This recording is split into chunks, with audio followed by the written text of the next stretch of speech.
السلام علیکم ورحمۃ اللہ وبرکاتہ۔ بسم اللہ الرحمن الرحیم۔ سورہ فلق یہ مدنی صورت ہے۔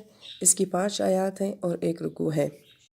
ان دونوں صورتوں کے مکی اور مدنی ہونے میں اختلاف ہے، مگر جمہور مفسرین یہ فرماتے ہیں یہ مدنی صورتیں ہیں، اور سورہ فلق اور سورہ ناس آپس میں جوڑے کی شکل بھی رکھتی ہیں۔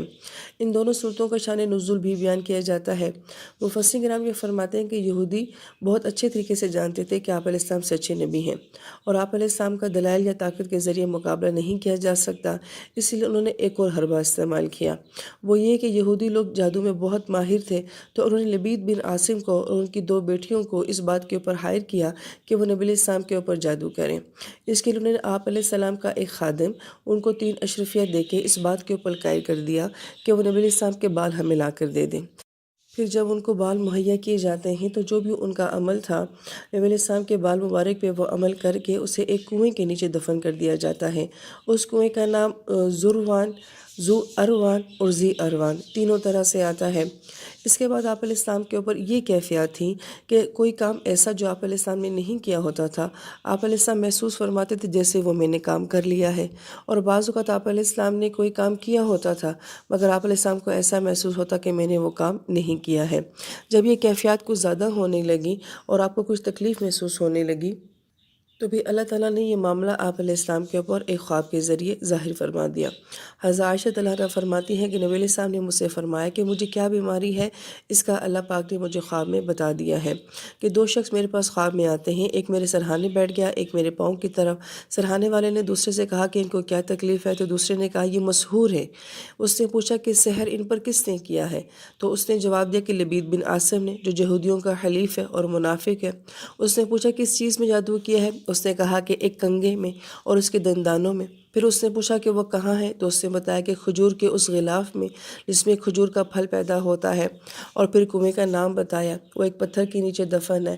آپ اس کنویں پر تشریف لے گئے، اس کو نکال لیا اور فرمایا کہ مجھے خواب میں یہی کنواں دکھایا گیا تھا۔ پھر اس کے بعد آپ علیہ السلام کو یہ آیات مبارکہ دی گئی۔ آپ علیہ السلام ایک ایک گرہ کو کھولتے جاتے تھے اور آیت مبارکہ پڑھتے جاتے تھے، اور اللہ پاک نے پھر آپ کو اس طرح سے ان 2 صورتوں کے ذریعے شفا نصیب فرمائی۔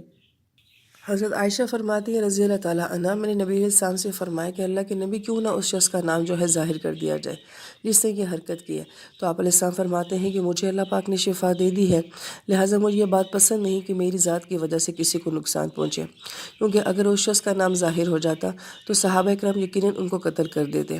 بلکہ بعض روایت میں آتا ہے کہ صحابہ کرام کو پتہ چل گیا تھا کہ یہ اس کا عمل ہے، تو انہوں نے قتل کی اجازت مانگی تھی، لیکن آپ علیہ السلام نے ان کو بھی منع فرما دیا تھا۔ لہٰذا ان دونوں صورتوں کی بہت زیادہ برکات ہیں، اور اس کا ذکر حدیث مبارکہ میں ہمیں ملتا ہے۔ نبی علیہ السلام فرماتے ہیں کہ تمہیں کچھ خبر ہے کہ آج کی رات اللہ تعالیٰ نے مجھ پر ایسی آیات نازل فرمائی ہیں کہ ان کے مثل کہیں پہ بھی نہیں ملتی، اور پھر آپ نے فرمایا کہ وہ فلق اور ناس ہے۔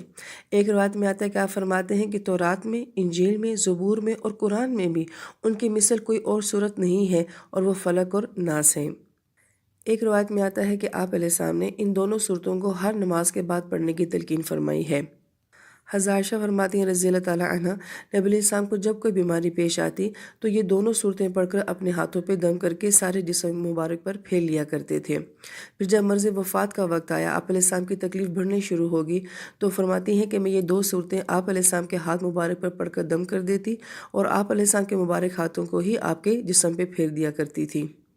پھر آپ علیہ السلام نے فرمایا کہ سورہ اخلاص، فلق اور ناس، ان تینوں صورتوں کو 3 مرتبہ پڑھ لینا صبح اور شام، تمہارے لیے ہر طرح کی تکلیف سے امن کا باعث بن جائے گا۔ اس لیے دونوں مبارک صورتیں جو ہیں، مفسرین کرام فرماتے ہیں کہ دنیاوی اور دینی آفات سے یہ ہمارے لیے بہت بڑی حفاظت کا قلعہ ہیں۔ اس لیے اہل مفسر یہ فرماتے ہیں کہ ان 2 صورتوں سے پہلے نبی علیہ السلام استعاذے کی مختلف دعائیں فرمایا کرتے تھے، مگر ان دونوں صورتوں کا نازل ہونے کے بعد آپ علیہ السلام صرف انہی 2 صورتوں کو پڑھ کے اپنے ہاتھوں پہ دم کر کے پورے جسم مبارک پہ پھیر لیا کرتے تھے کہ اب یہ بہترین استعاذہ ہے۔ قرآنی دعائیں ہوں یا نبی علیہ السلام کی مصنون دعائیں ہوں، ان کی افادت ہر دور ہر زمانے میں ہی بہت اہم تھی، لیکن ایسا لگتا ہے کہ جس طرح کے حالات اور فتنے آج کل کے دور میں ہیں، ان دعاؤں کی ہمیں آج شدید ضرورت ہے۔ لہٰذا صبح اور شام میں حفاظت کی دعاؤں کو پڑھنے کا کثرت کے ساتھ معمول اب ہمیں بنا لینا چاہیے۔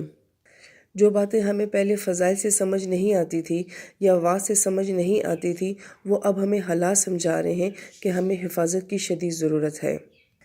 ان دونوں صورتوں کے ضمن میں جو مسئلہ بہت زیادہ زیر بحث رہتا ہے وہ یہ کہ کیا نبی کے اوپر جادو ہو سکتا ہے، اور کیا نبی علیہ السلام کی عصمت کے خلاف تھا کہ آپ علیہ السلام کے اوپر جادو ہو گیا۔ اس طرح کے اشکالات عموماً جو ہیں وہ یہودیوں کی طرف سے اٹھائے گئے۔ وہ یہ کہا کرتے تھے کہ دیکھیں، موسیٰ علیہ السلام کے اوپر تو کوئی جادو نہیں ہوا، بلکہ موسیٰ علیہ السلام نے تو جادوؤں کو شکست دے دی اور جادو ہی جو ہے وہ ایمان والے ہو گئے، مگر تمہارے نبی ہونے کا دعویٰ کرتے ہیں اور ان کے اوپر جو ہے ایک عام انسان کا جادو بھی چل گیا۔ یہاں پر اس نقطے کو سمجھ لینا بہت ضروری ہے۔ یہ ہمیں پورے قرآن میں بارہا مرتبہ بہت فائدہ دیتا ہے کہ پہلی بات تو یہ کہ جادو کا ہونا عصمت انبیاء کے بالکل خلاف نہیں ہے، یعنی کہ انبیاء کے مقام کے بالکل بھی خلاف نہیں ہے۔ دوسری بات یہ ہے کہ انبیاء علیہ السلام کی زندگی کے جو بھی حالات اور واقعات ہوتے ہیں وہ ان کی زندگیوں میں اس لیے آتے ہیں کہ آنے والی امت کے لوگوں کو اس سے فائدہ حاصل ہو سکے۔ لہٰذا نبی علیہ السلام کو جس تکلیف سے بھی گزارا گیا ہے، آزمائش سے گزارا گیا ہے، وہ صرف امت کی خاطر ہوا ہے کہ آنے والی امتی کو جب ان حالات کا سامنا کرنا پڑے تو وہ ان حالات کو کیسے ڈیل کریں۔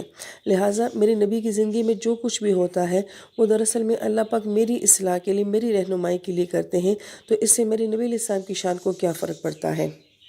بلکہ جو مسلمان بھی تھوڑا سا گہرائی کے ساتھ سوچنے والا ہوگا وہ الٹا اور نبی کی محبت میں چلا جاتا ہے کہ میری وجہ سے، میری ہدایت کے لیے میرے نبی کو یا ہمارے تمام انبیاء کو جو ہے وہ زندگی کی یہ مشکلات دیکھنی پڑی ہیں۔